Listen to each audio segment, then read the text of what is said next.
prochain gouvernement sera un gouvernement de parti sioniste uniquement, c'est-à-dire qu'il n'y aura pas de parti ultra-orthodoxe et il n'y aura pas de parti arabe, et tous les partis qui seront prêts à rejoindre un gouvernement sioniste pour mener, pour régler, en fait, 80% du public est d'accord sur 80% des choses, donc commençons par ça. Le pays a besoin d'union après ces années de division et de quasi-guerre civile dans laquelle nous vivons, et c'est pour ça qu'il est important de laisser de côté, juste pour un mandat, la droite et la gauche, et de se réunir pour faire avancer les choses sur lesquelles tout le monde est d'accord.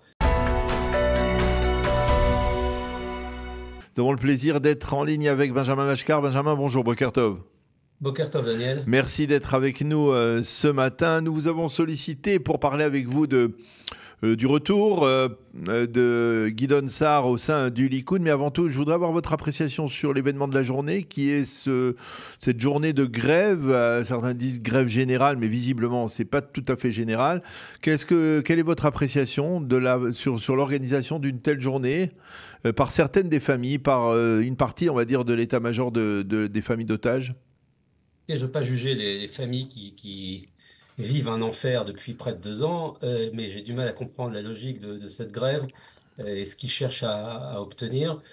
C'est le Hamas qui détient les otages, et tout indique que le Hamas est celui qui refuse de les libérer, qu'il y a des conditions que personne, y compris jusqu'à l'extrême gauche comme hier Golan, ne serait prêt à accepter. Donc je ne vois pas à quoi ça sert de faire pression sur la société israélienne ou sur le gouvernement pour la libération des otages, puisque c'est le Hamas, sur le Hamas qu'il faut faire pression, et uniquement sur le Hamas. Ça n'a absolument aucun sens. Alors ensuite, ils disent que c'est pour exprimer leur solidarité avec les familles, c'est très joli, mais je ne vois pas en quoi faire une grève qui va gêner des centaines de milliers d'Israéliens dans leur vie quotidienne est une expression de solidarité. Donc vraiment, ça n'a aucun sens. Ah, est-ce que ça veut dire que pour vous, c'est une grève à caractère politique essentiellement, destinée à diriger les accusations, en tout cas diriger la protestation contre le gouvernement?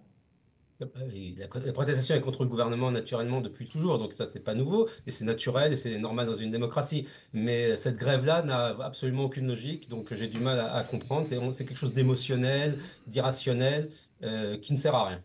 Bon, eh bien, c'est clair. Au moins, votre position, elle est nette et claire. Mais alors, je voudrais qu'on revienne donc sur dernier développement politique intervenu la semaine dernière, le retour de Gideon Sa'ar au sein du Likoud. On ne va pas dire que c'était une surprise à proprement parler, puisque on va parler de développement graduel ces derniers mois. Gideon Sa'ar est retourné au sein du gouvernement, il est rentré au sein du gouvernement, il est ministre des Affaires étrangères aujourd'hui dans le gouvernement.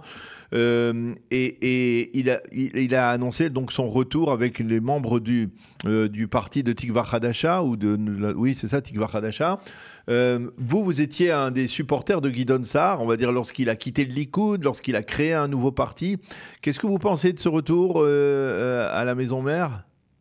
Et d'un côté, je peux le comprendre, il était sous les 3,25% dans les sondages, c'est-à-dire le seuil pour entrer à la Knesset, et il avait absolument aucune option viable. Il a essayé d'aller avec Lieberman, mais Lieberman était uniquement prêt à le prendre lui comme numéro 2 ou 3, mais pas plus que ça, ce qu'évidemment Gideon Sa'ar n'était pas prêt à accepter. Il voulait rester indépendant avec son propre parti. Il était prêt à faire un bloc technique avec Lieberman, mais pas à être absorbé par Lieberman.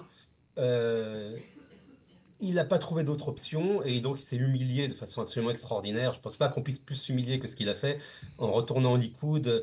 Les gens qui l'ont traité de violeur, de pédophile, de traître pendant des années, maintenant l'accueil à bras ouverts et l'embrasse, mais quand même enfin, c'est pathétique à des niveaux qui est difficile de décrire. Honnêtement, j'ai assez honte pour lui. Alors, et si on donnait une autre interprétation, qui est de dire que finalement, Gideon Sa'ar, effectivement, voyant qu'il est pas véritablement en forme dans les sondages, eh bien, se dit, eh bien, la seule manière pour moi de continuer à mener une carrière, c'est d'être au Likoud, et surtout, le seul moyen pour moi, si je veux espérer un jour être Premier ministre, c'est à partir d'un grand parti qui gouverne, comme le Likoud. Non, mais c'est clair, c'est d'ailleurs ce que j'ai dit. C'était sa seule façon de survivre. Maintenant, je sais que Gideon Sa'ar veut se présenter à la tête du Likoud après Bibi, et qu'il est persuadé qu'il a de bonnes chances. Je pense qu'il se fait de grandes illusions. Ils sont contents qu'ils soient rentrés parce que c'est la preuve que ceux qui quittent le Likoud finissent par rentrer, etc. Mais ils vont pas voter pour lui à la tête du Likoud. Faut pas se faire d'illusions. Et puis, je pense qu'il y a quand même. La politique ne justifie pas tout. Il y a des normes, il y a une morale minimale. Ça, oui, il a échoué. Le public n'a pas été convaincu par ce qu'il a proposé. Ça arrive. Comme disait Eric Sharon, des fois, la La roue politique, c'est tourne. une roue. La roue tourne. Des fois, on est en haut, des fois, on est en bas. Il a été en bas. Il pouvait faire une pause, comme il a déjà fait, ou il pouvait perdre et y revenir après, comme d'autres l'ont fait. Ouais, il a Non. préféré s'humilier. Bon, c'est son choix à lui. Mais donc chez vous, il y a une forme de déception par rapport à Guy Sarr que vous considériez comme potentiel, justement, potentiellement un Premier ministre? Oui, c'est quelqu'un d'extrêmement qualifié, de très intelligent. Il lui manque évidemment le charisme que beaucoup de gens en Israël trouvent important. Je ne pense pas à mon opinion personnelle, mais bon, il n'y a rien à faire. C'est évident qu'il faut être charismatique pour être un leader et il n'a pas le charisme. Voilà, c'est la situation dans laquelle il s'est retrouvé. Il n'a pas été capable de l'analyser ou d'en sortir. C'est comme ça, c'est la vie. Vous pensez que, on va dire, les très vives tensions qui ont accompagné ces dernières années les relations entre Guy Sarr et Benyamin Netanyahou se sont apaisées ou en fait Benyamin Netanyahou saura le moment venu lui rendre la monnaie de sa pièce pour tout ce qu'il a fait au cours des dernières années, c'est-à-dire ce départ, ses critiques et puis peut-être même le fait que Guy Sarr ait été celui qui ait désigné Madame Galit Barab Miara? Je pense que l'humiliation qu'a subie là maintenant Guy Sarr est suffisante comme pour rendre la monnaie de sa pièce. À mon avis, Netanyahu est extrêmement satisfait. Il a aussi montré que voilà, si on peut trahir les coudes, mais si on revient, on peut être accepté, ce qui est aussi une façon de faire passer un message à tous ceux qui auraient l'idée de partir, c'est que s'ils s'en vont, ils seront écrasés, humiliés et qu'ils reviendront avec la queue entre les jambes. Donc, pour Netanyahou, non, il n'a pas besoin de faire plus que ça.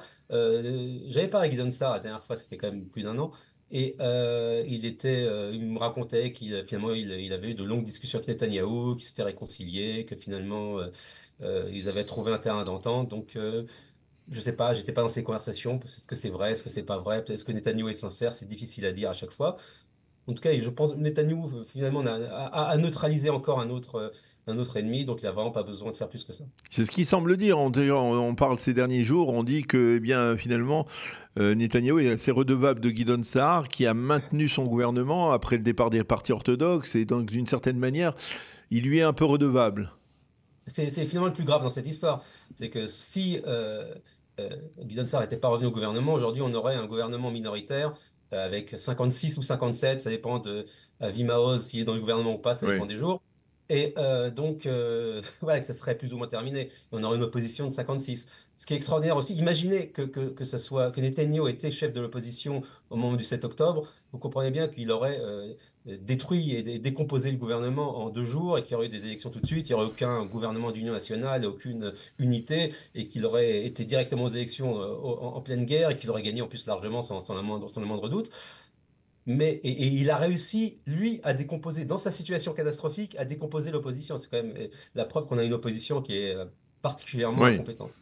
Oui, ça on peut effectivement le dire. Maintenant, je voudrais vous situer parce que finalement aujourd'hui, euh, d'abord, on est peut-être à l'approche d'élections dans les prochains mois en Israël, probablement en 2026, certainement en 2026, puisque même jusqu'à la fin de l'année, d'ici la fin de l'année 2026, il faudra qu'il y ait des élections. Mais quelles sont les options pour quelqu'un, on va dire, qui n'adhère plus au Likoud du tout comme vous étiez, vous à l'époque, membre du Likoud, qui ne suit pas Guidon Sarr aujourd'hui? En quoi il peut espérer aujourd'hui comme candidat qui a une envergure de Premier ministre? Écoutez, la réponse est assez évidente et en plus c'est celui qui mène dans les sondages.